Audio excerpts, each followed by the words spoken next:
Thinking about buying a home in Manhattan this fall? Most people think that during the spring is the best time to buy a house. But I'm here to tell you why buying a house in the fall could be where the best deals are hiding. What's going on? My name is Kyle Powers, Haven Real Estate Group at eXp Realty, your Manhattan real estate expert. Today in this video, I'm going to break down insider tips of why buying a house this fall could be the best move for you and your family. And if you're considering buying a home this fall, go ahead and put in the comments below to tell me what your dream home is and what you're looking for, and maybe we can just find that house for you. First tip of the day is going to be the fact that there's less competition. You guys, what I will tell you is that when you are looking at a home in the fall, number one, you're getting less buyers on the market that are actually looking, because let's be real, a lot of people don't like moving during the winter months, but then you've got motivated sellers that are also out there too that are really kind of pushing through to try to get the house closed before the end of the year hits. But my biggest thing for you is that there's a lot less competition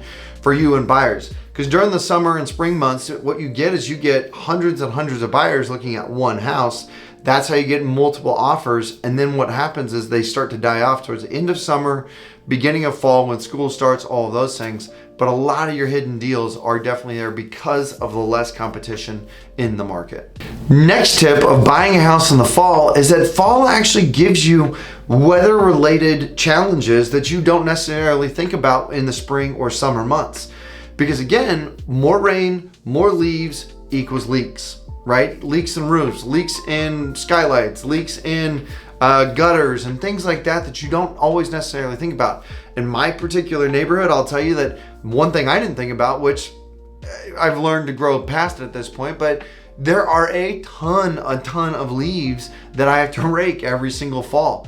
Don't like it. Honestly, I pay my kids, or I make my kids and then pay some other neighborhood kids to pick up leaves and do things that way. But it is a pain in the rear if you don't actually take care of that. During the fall, you get weather-related challenges that you don't necessarily see in the spring. The other thing would be, think about this. Nobody wants your heater to go out in the middle of December. How do you check a heater when it's 100 degrees outside? You don't. Because you can't, it's hard to heat that thing up above 100 degrees and for it to actually kick on. Next insider tip would be year-end tax benefits. A lot of people don't necessarily understand the financial piece of buying a house before the end of the year. Well, when you buy a house, you get tax deductions, you get interest deductions, you have a lot of additional deductions that you have. So let's say that you have a really good year and you need those tax deductions to bring your tax bracket down. That's a good thing to do. Now, I'm not a tax advisor, I'm not anything that way, so I'm not giving you advice or anything that way. However, what I will tell you is talk to your accountant, because that is something. I'm not saying that every year you should go buy a house. What I will tell you is that there are a lot of additional benefits when you go to buy that thing. Again, talk to your tax professional and whoever you may be looking at and taking advice from. That is not me. I'm not your tax advisor. I am your real estate advisor, and I would love to help you find a good house that works for you and your family and capitalize on those year-end tax benefits as well. As a buyer, things that people don't think about is the flexibility in negotiations. I will tell you what, I did this last year. So last year, 2024, we bought a house. We negotiated with them for 45 days. I'm not kidding you, it was 45 days. And they were in the December, we ended up closing December 20th. We ended up buying this house and got it for $70,000 off of list price. Now, I'm not sitting here and telling you that that's gonna happen every single time and it's gonna be perfect, rainbows and unicorns everywhere, right? But what I will tell you is sellers that are sitting on the market come October, November, December, obviously December starts getting into your winter months, but October, November, they're starting to look at that stuff and saying, oh no, we're getting into the cold months. Not a lot of people are looking to buy, especially in Kansas, because you've got snow and ice and all the other things that nobody ever wants to get out in. But they start to look at that stuff and say, okay, here's what I'm looking at, here's what I'm doing. I need to look at this. I don't know that I can wait until next March or April or everything that way, because now they start to get a little bit more antsy in trying to sell their home and things there. So if you are looking to negotiate, which is always my fun part, I love that. If you've watched any of my videos, you understand that.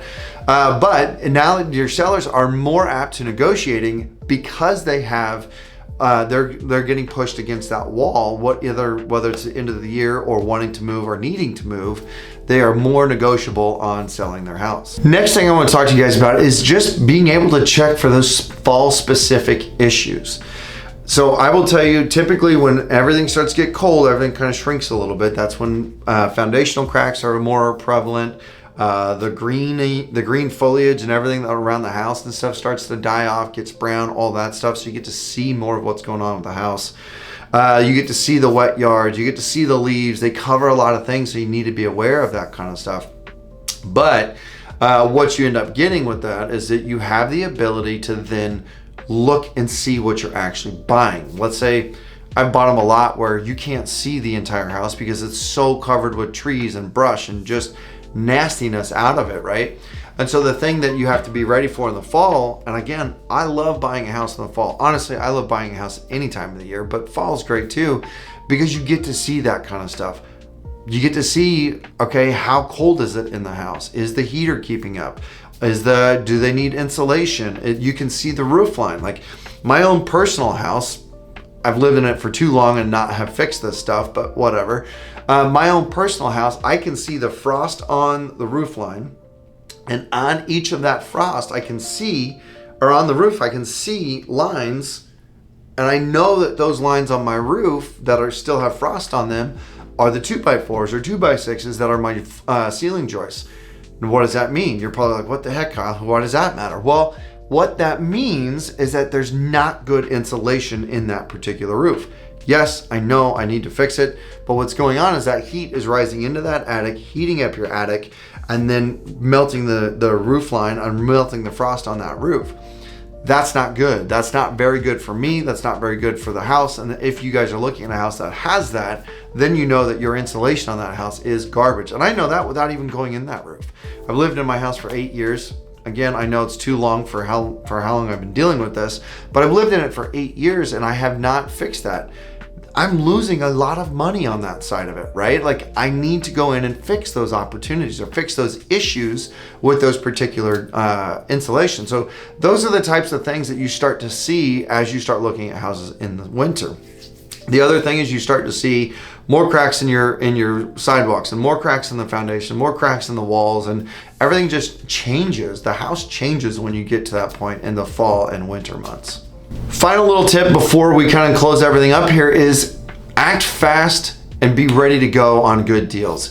Good deals happen. They're happening every single day. I'm literally still offering on houses. Today I'm offering on houses. You know, if you don't have your pre-approval, you don't have those opportunities, you don't have all your ducks in a row on that stuff, then somebody who's ready to go, ready to write offers, ready to do these kinds of things, I'm gonna get to that deal faster than what you will because you have not gotten ready for that. The other thing is to focus on your inspections.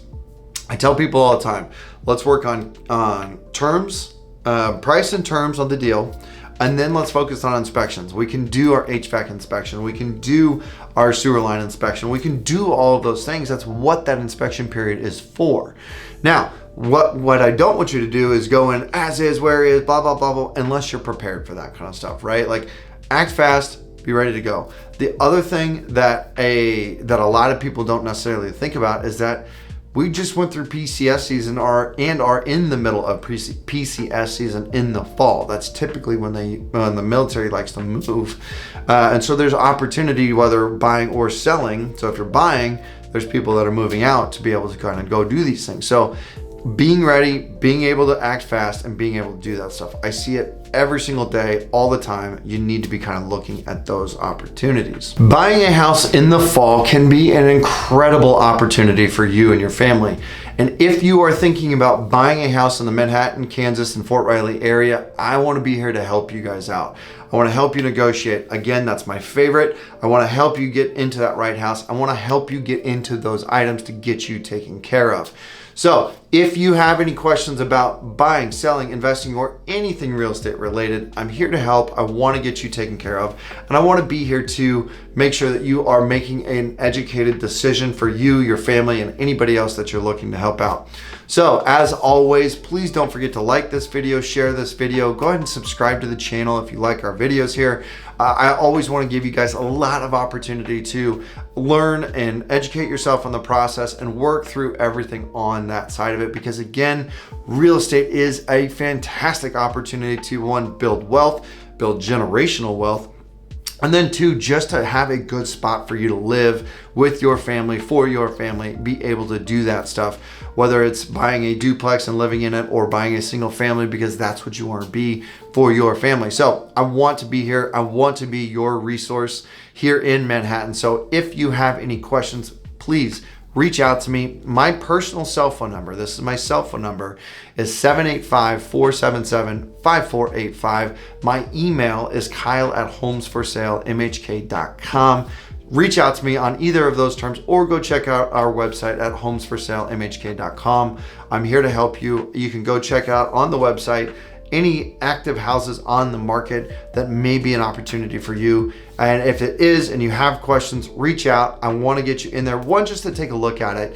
Number two, just to also educate you on the process of what that looks like and why buying a house could be great. And again, if you didn't know it, my background is construction, so I understand and I can help you, guide you through the process and understand what you're getting into before you actually sign on that dotted line. So thank you guys so much for watching to this point. I love it. I would love to hear from you, so go ahead and reach out. And as always, we'll talk to you next week. Thank you so much.